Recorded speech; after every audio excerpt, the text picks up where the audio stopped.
Please join me in Gasho. Namandabs, namandabs, namandabs, namandabs.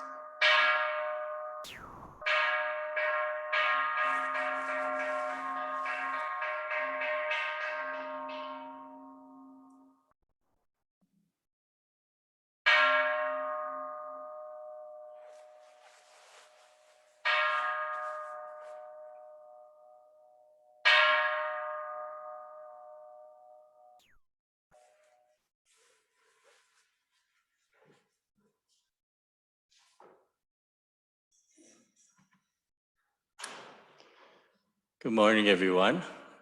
Welcome to our regular Sunday service for April the 10th? Yeah. And welcome to all those joining us by Zoom as well. And we'll begin this morning's service with the silent meditation, followed by the recitation of the name of the Buddha, or the Onenbutsu.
Namandabs, namandabs, namandabs, namandabs, namandabs, namandabs. Next, we're going to be having the Vandana Tisarana, and I'm going to bring it up on the screen for those at home. For those of you that are here, it is on page 325 of your Seiten. I think it was 325.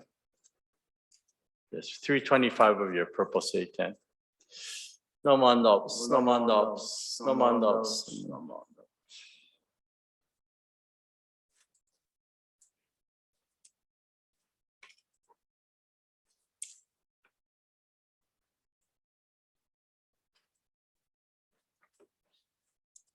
Namo tassa bhagavato arahato samma sambuddhassa. Homage to him, the exalted one, the enlightened one, the supremely awakened one. Buddham saranam gacchami. I go to the Buddha for guidance. Dhamma saranam gacchami. I go to the Dharma for guidance. Sangam saranam gacchami. I go to the Sangha for guidance. Namandabs, namandabs, namandabs, namandabs, namandabs. Next, we're going to do something a little different. And for those of you here in the Hondo, it's on the screen. Oops, sorry. Can you read that okay? Or is it too small? You can see it? Okay, okay. This is a version of the Homage and Three Treasures that Thich Nhat Hanh wrote in his book, The Heart of the Buddhist Teaching. And it is a wonderful version of this Homage and Tisarana. So what I'd like to do is ask everybody to join as we read this together, okay? So homage, Buddha is the teacher showing the way, the perfectly awakened one, beautifully seated, peaceful and smiling, the living source of understanding and compassion. Dharma is the clear path leading us out of ignorance, bringing us back to an awakened life. Sangha is the beautiful community that practices joy, realizing liberation, bringing peace and happiness to life. Three refuges. I take refuge in the Buddha, the one who shows me the way in this life. I take refuge in the Dharma, the way of understanding and of love. I take refuge in the Sangha, the community that lives in harmony and awareness. Dwelling in the refuge of Buddha, I see clearly the path of light and beauty in the world.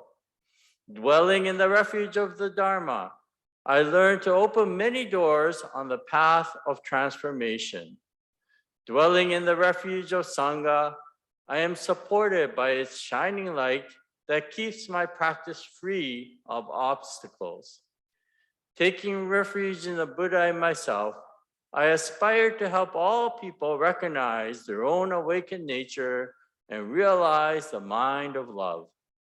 Taking refuge in the Dharma in myself, I aspire to help all people grasp the way of practice and walk together on the path of liberation.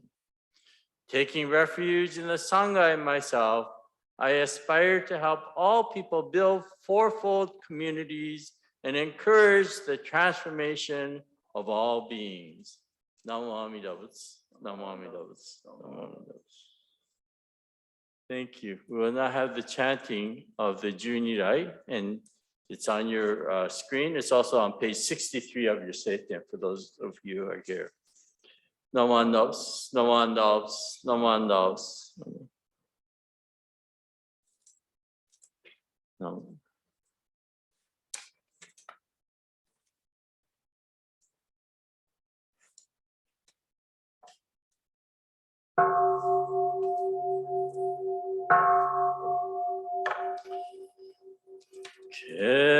Keshu teni shokugyo amida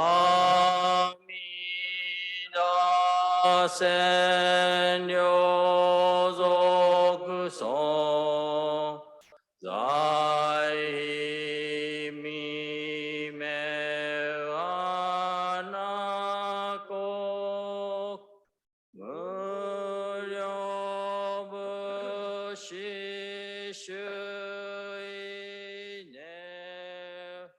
본지기 신전여센노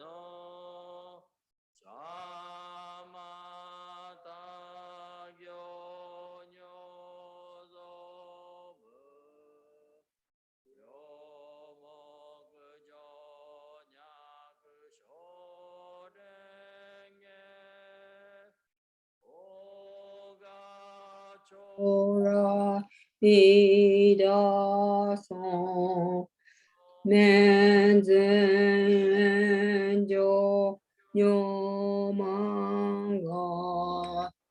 iko yunyo senichiga shonyo ten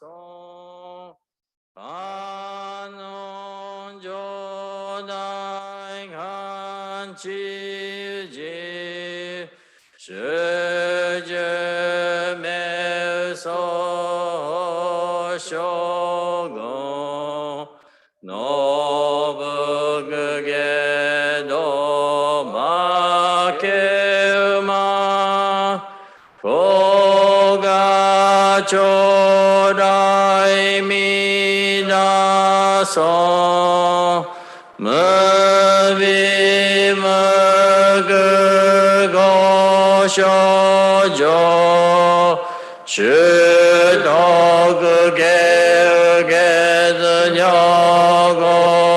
国調査利悪徳自在古賀将来皆尊人も名ももさし無料所魔女さな一生主上願に記事古賀将来皆尊本大保険地所下前後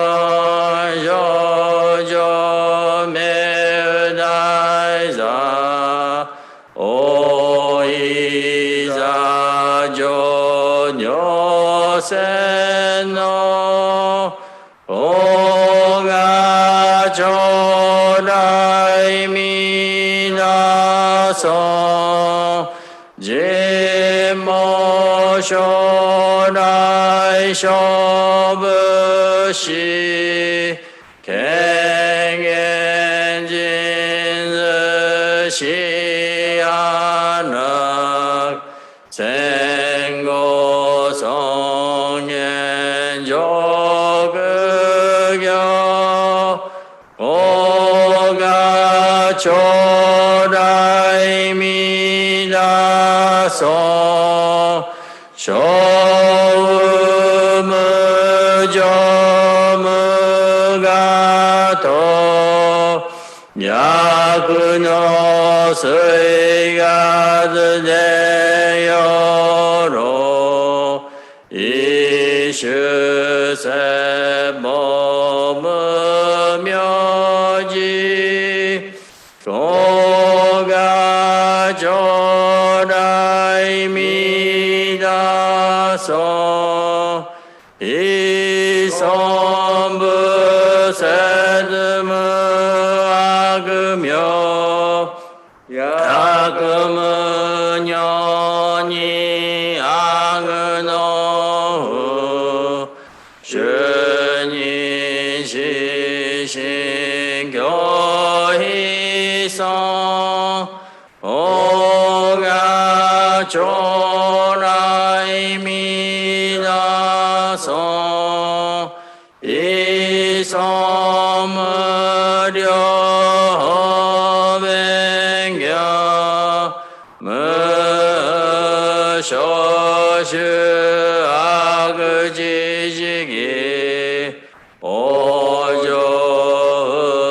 ないしも大古賀将来皆尊がせず尊具独自修善無変如海水小逆前後少女者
싱은 너그 묘노세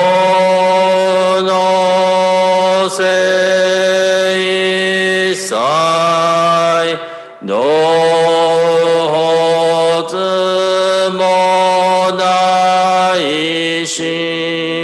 오조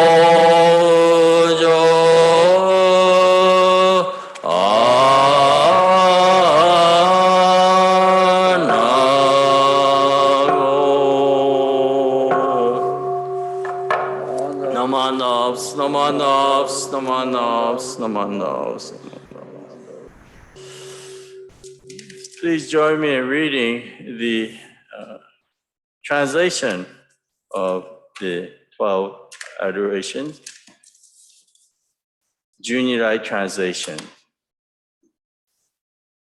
Before Amida Buddha, whom heavenly beings worship, I humble myself in deepest reverence. In his wondrous land of bliss, surrounded is he by countless bodhisattvas. His golden form shines forth, pure like the king of Mount Sumeru. His practice of truth is steadfast, like an elephant's pace. His eyes radiate like pure blue lotus blossoms. Thus I prostrate myself before Amida Buddha. His countenance is perfectly pure and round like the full moon. His majestic light shines like 1,000 suns and moons. His voice is like a heavenly drum, yet like a heavenly bird, kokila. Thus I prostrate myself before Amida Buddha. Avalokitesvara wears upon his crown the image of Amida adorned with many precious jewels. He subdues the arrogance of demons and heretics. Thus I prostrate myself before Amida Buddha. Incomparable, vast and pure his virtues are, clearly extending like vast open space, his acts freely benefiting all. Thus I prostrate myself before Amida Buddha. Bodhisattvas from the 10 quarters and countless maras, demons, always venerate him. He dwells with vow power for the sake of all beings. Thus I prostrate myself before Amida Buddha. In the golden treasure pond where the lotus flowers bloom, established with goodness is a wondrous throne, where reigns the Buddha like the king of the mounts. Thus I prostrate myself before Amida Buddha. From the 10 quarters, bodhisattvas come. Revealing wondrous powers, they attain blissful state. Honoring his face, they offer eternal homage. Thus I prostrate myself before Amida Buddha. All things are transient and without self, like the moon on water, lightning, shadow, or the dew. The Dharma cannot be expressed by words, the Buddha proclaimed. Thus I prostrate myself before Amida Buddha. No words of evil are in his land, no fear of evildoers, nor evil paths. With sincere heart, all beings worship him. Thus I prostrate myself before Amida Buddha. His land of infinite expediencies is without degenerate things or wicked beings. Upon rebirth, non-retrogressive bodhi does one attain. Thus I prostrate myself before Amida Buddha. Thus have I praised the virtues of Amida Buddha. Boundless are they like the water of the sea.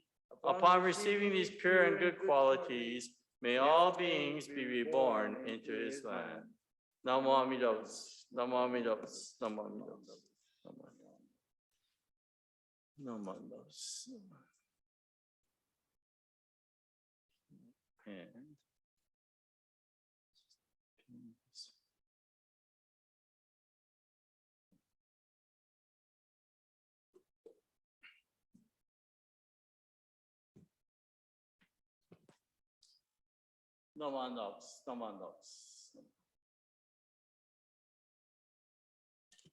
Once again, good morning, everyone. Good morning to those that are come here in person, as well as those joining us by Zoom.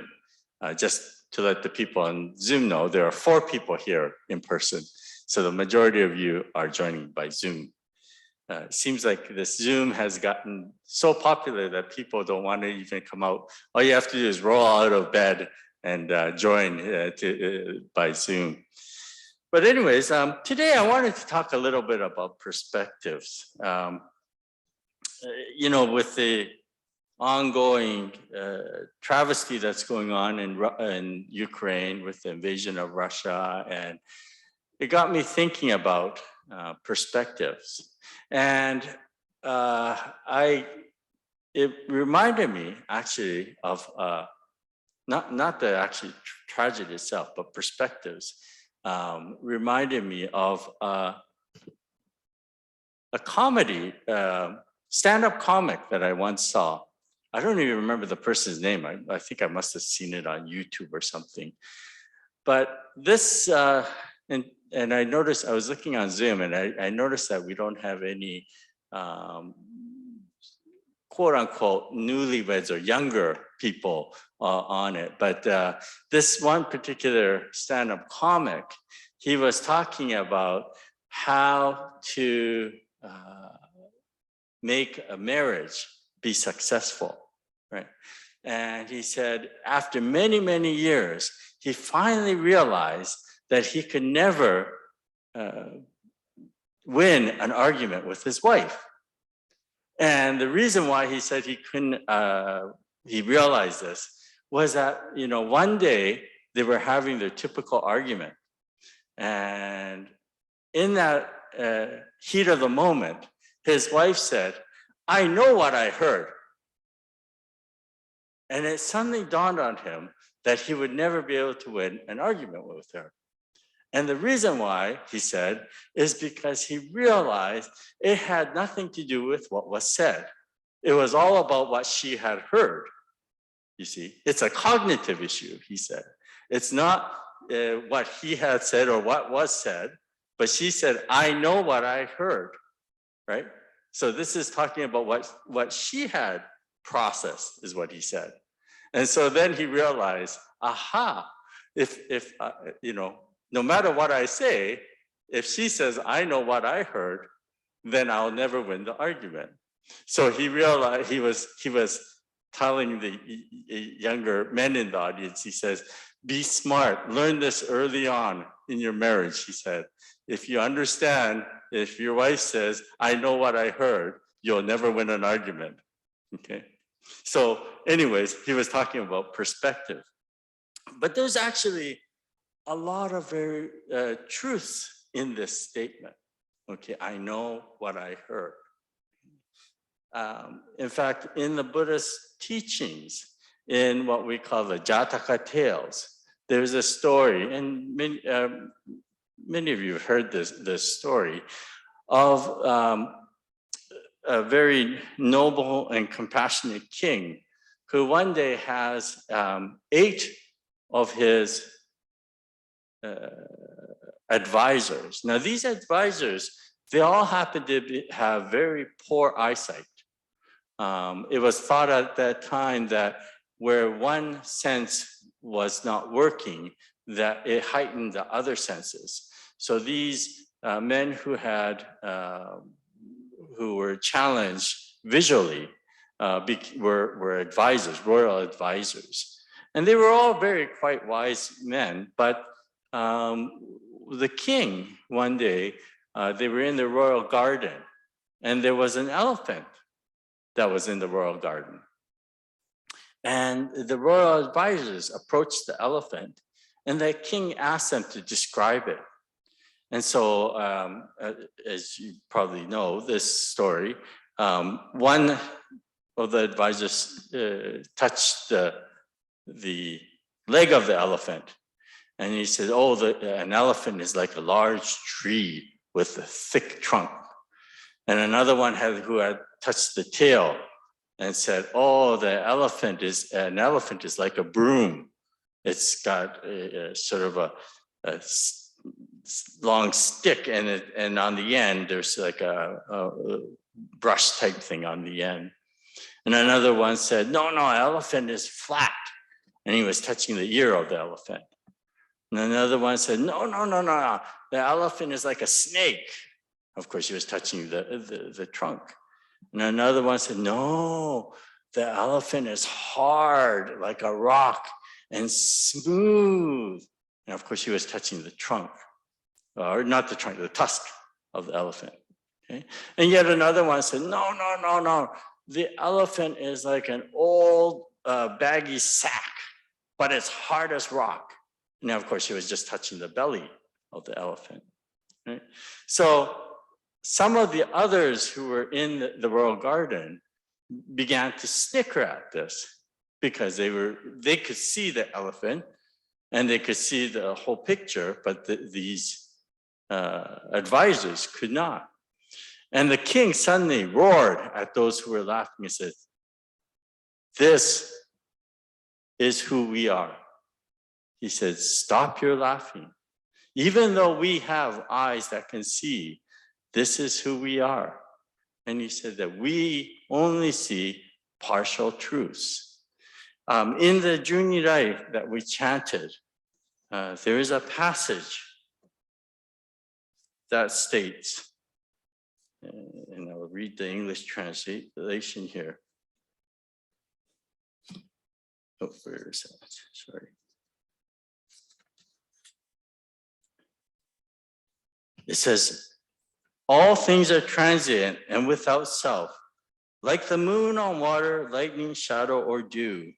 The Dharma cannot be expressed by words," the Buddha proclaimed.